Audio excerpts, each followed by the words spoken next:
Big wall climbing is a different game from single or even multi-pitch climbing. Unless you hold some speed descent records, you should plan on spending some significant time on the wall, days or even weeks for some people. Starting with the biggest item you'll probably need, a portaledge, your bed in the sky. Not all climbs require them, but finding a big wall and counting on ledges to bivvy on is not always the best plan. The portaledge is essentially a portable ledge, hence the name. It can be hauled up the wall with you. They're models for 1 or 2 people. They're attached to an anchor and make for a comfy night's rest. There are a few models available, but you'll want to choose one with a quality fly, preferably with windows. You don't want to miss out on that view if you work that hard to get it. The next largest piece of gear is going to be your haul bag. These burly bags are constructed and ready to be dragged up the wall behind the climbing party. They're hauled up using a pulley system. Haul bags are where you keep all of your gear, food, clothing, and any other items when you're not using them.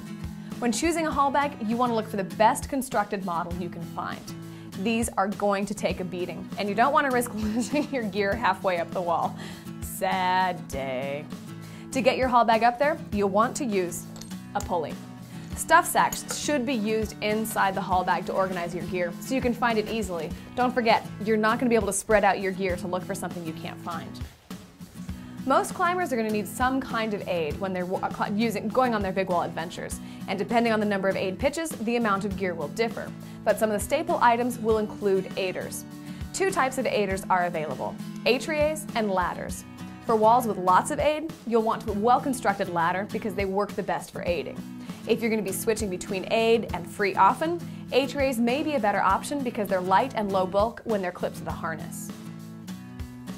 You'll also want daisy chains. Adjustable or regular, both work, and a fifi hook to quickly attach gear to free up your hands. You'll want ascenders to jumar up any fixed lines that you run into, and an auto-blocking belay device are the ones that are most often used on walls. Depending on the type of aid you'll be doing, you'll definitely want a sufficient trad rack. But you may also need hooks, cam hooks, brass nuts, and whatever else the route might call for. You're also going to need a lot of carabiners. Going with lightweight beaners can shave pounds off the rack. A few quick draws are beneficial, and you'll want enough lockers and slings.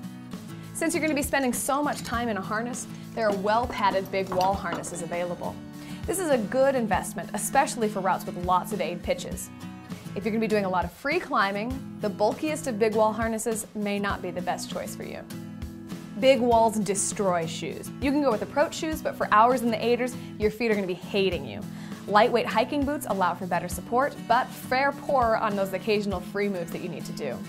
Heavyweight boots are most likely to survive the wall, and for long, hard aid pitches, your feet will appreciate the full-length shank. You may be wondering where your waist on the wall goes. It's time for the personal matters. There are special mini haul bags for this. This is something that you want to be really, really well constructed, so you may want to put some research into these. Finally, you're going to need enough ropes to meet the approach you're taking up the wall.